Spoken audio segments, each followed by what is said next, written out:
నగదు తక్కువ బంగారం ఎక్కువ. BNR gold and diamonds Vijayawada, Bengaluru, Vizag. Overall గా సిచ్యువేషన్ ఇక్కడ మీకు అర్థమవుతుంది. డిఎంకే పార్టీ ఆఫీస్ నుంచి మనం ప్రత్యక్ష ప్రచారం.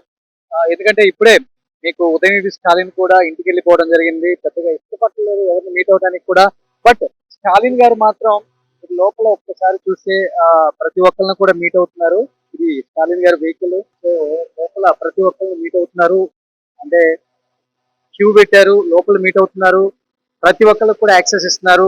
ఆల్రెడీ ఆ ఇలా లోపలికి వెళ్ళిపోయి ఆయన అక్కడ నిలబడి అందరికి అభివాదం చేస్తూ షేక్ అండ్ ఇస్తూ సో అక్కడి నుంచి ఎలవ్ చేస్తున్నారు. నేను కూడా వెళ్ళొచ్చాను లోపలికి వెళ్ళాను. బట్ కేవలం వాళ్ళ మీడియాని మాత్రం లోపల ఎలవ్ చేశారు.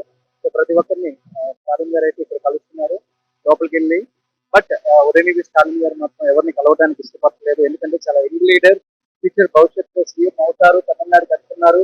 ఎంతో మంది లీడర్స్ ఎక్స్పెక్ట్ చేశారు. ఆఫ్టర్ స్టాలిన్, ఉదయనిధి స్టాలిన్ చాలా పవర్ఫుల్ గా రోల్ ప్లే చేస్తున్నారు. మేకర్ ఎప్పుడైనా కానీ ఈ తమిళనాడు స్టేట్ కావచ్చు, డిఎంకే పార్టీ కావచ్చు, ఆయన్నే ఒక లీడర్ గా భావించారు. కాబట్టి ఒక నిరుత్సాహం ఉంటుంది డెఫినెట్ గా. ఎంతో మంది ఓడిపోయిన ఎమ్మెల్యేలు కావచ్చు, గెలిచిన ఎమ్మెల్యేలు కావచ్చు, అందరూ కూడా పార్టీ ఆఫీస్కి వస్తూ లెఫ్ట్ పార్టీస్ ఏదైతే చెప్పుకుంటున్నారో టీడీపీ పార్టీకి సంబంధించి వాళ్ళు సపోర్ట్ చేస్తారని చెప్పుకుంటున్నారు. కానీ ఆ పార్టీ కూడా సో ఇప్పుడే వచ్చి స్టాలిన్ గారిని కలవడం జరిగింది. లెఫ్ట్ పార్టీస్ కూడా డిఎంకే వైపు ఉన్నామని చెప్తున్నారు. సో ఇక్కడ చాలా మంది ఉన్నారు, గెలిచిన వాళ్ళు, ఓడిపోయిన వాళ్ళు అందరూ కూడా. ఇక్కడ చూస్తే చాలా మంది పార్టీ వాళ్ళు కూడా వస్తున్నారు. ఎంతో మంది రాజకీయ నాయకులు. అంటే సిటీలో చూసుకుంటే 14 అవుట్ ఆఫ్ 16 అనమాట.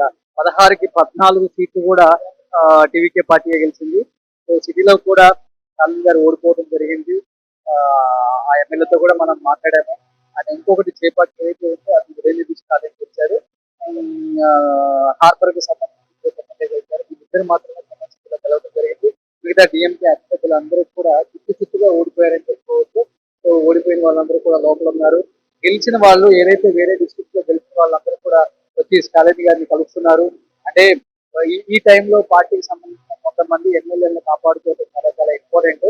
అండ్ విజయ్ కూడా 2 వీక్స్ టైం అడిగారు గవర్నమెంట్ ఫామ్ చేయడానికి, వేరే వాళ్ళ సపోర్ట్ కూడా మనకి న్యూస్ వచ్చింది. కాబట్టి చూడాలి.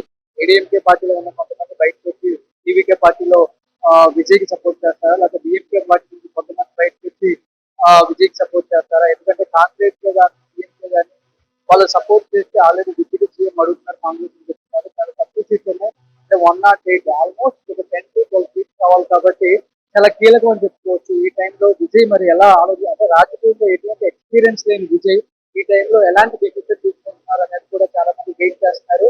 ఆయన డిసిషన్ మీదే చాలా డిపెండ్ అయ్యింది. ఎందుకంటే కొత్తగా గెలిచిన ఎంతో మంది ఎమ్మెల్యేలు చెప్తే చాలా మంది క్యాండిడేట్స్ తెలియదు. అలాంటిది కేవలం విజయ్ సింబల్ చూసి ఓటు చేసిన ఎంతో మంది క్యాండిడేట్స్ ఉన్నారనమాట. అలాంటి క్యాండిడేట్స్ మరి ఎలాంటి పోర్ట్ఫోలియోస్ ఇస్తారు, వాళ్ళు మరి ఎక్స్పీరియన్స్ లేని వాళ్ళు ఎలా గవర్నమెంట్ నడుపుతారు. తమిళనాడు స్టేట్ అంటే అది చాలా పెద్ద స్టేట్. ఎంతో రాజకీయ అనుభవం ఉన్న వాళ్ళు ఇక్కడ గవర్నమెంట్ ని నడపడం చాలా కష్టం. సో అలాంటి మరి విజయ్ కొత్తగా రాజకీయాల్లోకి వచ్చారు, ఫస్ట్ టైం గెలిచారు. మరి 108 సీట్స్ అంటే వన్ ఆఫ్ ద లార్జెస్ట్ పార్టీగా ఉన్నారు. కానీ మరి 118 మ్యాజిక్ ఫిగర్ లేని పార్టీగా నిలిచింది. కాబట్టి వాళ్ళు కూడా ఎమ్మెల్యేలను కాపాడుకునే ప్రయత్నం చేస్తున్నారు. ఒకవైపు వేరే పార్టీస్ ఎమ్మెల్యేలు సపోర్ట్ కూడా అడుగుతున్నారు.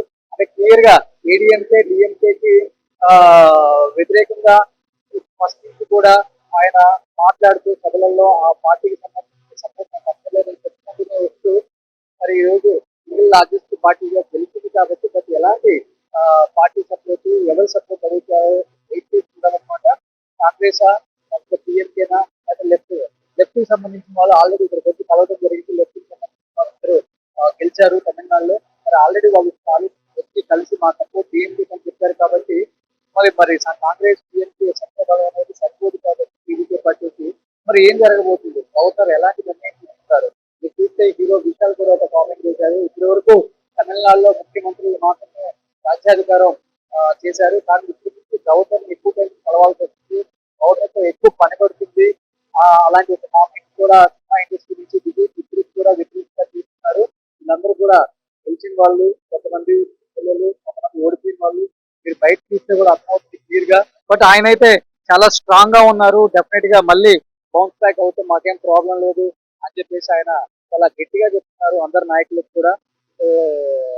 ఫస్ట్ అంటే ఇలాంటి టైంలో నేను ఓడిపోయాను అనే దానికన్నా కూడా గవర్నమెంట్ మనం పాప్ చేయకపోయినా పర్వాలేదు, మన కార్యకర్తలకి, గెలిచిన నాయకులకి, ఓడిపోయిన నాయకులకి మనం ఒక భరోసా ఇవ్వాలి. మనమే డల్ అయిపోతే చాలా కష్టం అని స్టాలిన్ గారు ఈ ఏజ్ లో కూడా ఆయన ఏమి ఆలోచించకుండా పార్టీ గురించి, ఈ రోజు గెలిపోవటం గురించి కాదు, పార్టీకి నేను గట్టిగా స్ట్రాంగ్ గా నిలబడి ఒక పిల్లర్ లాగా వాళ్ళని ముందుకు నడిపించాలి. సో దాని గురించే నేను ఇక్కడ చెప్పానని కూడా ఆయన అందరికీ అక్కడ పత్రికలో చెప్తూనే ఉన్నారు. సో ఉదయనిధి స్టాలిన్ మాత్రం కొంత నిరుత్సాహంతో వెళ్ళి ఎవరిని మీట్ అవ్వట్లేదు. ఆయన కూడా జస్ట్ అభివాదం చేస్తే హాయి చెప్పి కేక్ ఇచ్చి సూచనలు ఇస్తున్నారు కానీ పెద్దగా మాట్లాడలేదు. ఇప్పుడే ఇక్కడ నుంచి ఉదయనిధి స్టాలిన్ కూడా వెళ్ళిపోయారు కాబట్టి స్టాలిన్ గారు కూడా అందరినీ కలవడం అయిపోయింది. సో ఆయన కూడా బయటకు వస్తారు. సో మీరు రెగ్యులర్ గా చూస్తారు స్టాలిన్ గారు పార్కులలో వాకింగ్ చేస్తూ ఎంతో మందికి అభివాదం చేసుకుంటూ వెళ్తూ ఉంటారు. సో ఇది స్టాలిన్ గారి వెహికల్. సో ఆయన గురించి వెయిట్ చేస్తున్నారు అందరూ ఇంకా. వెళ్ళేటప్పుడు ఒకసారి అభివాదం చేద్దామని ఆయన గురించి వెయిట్ చేస్తున్నారు స్టాలిన్ గారి గురించి.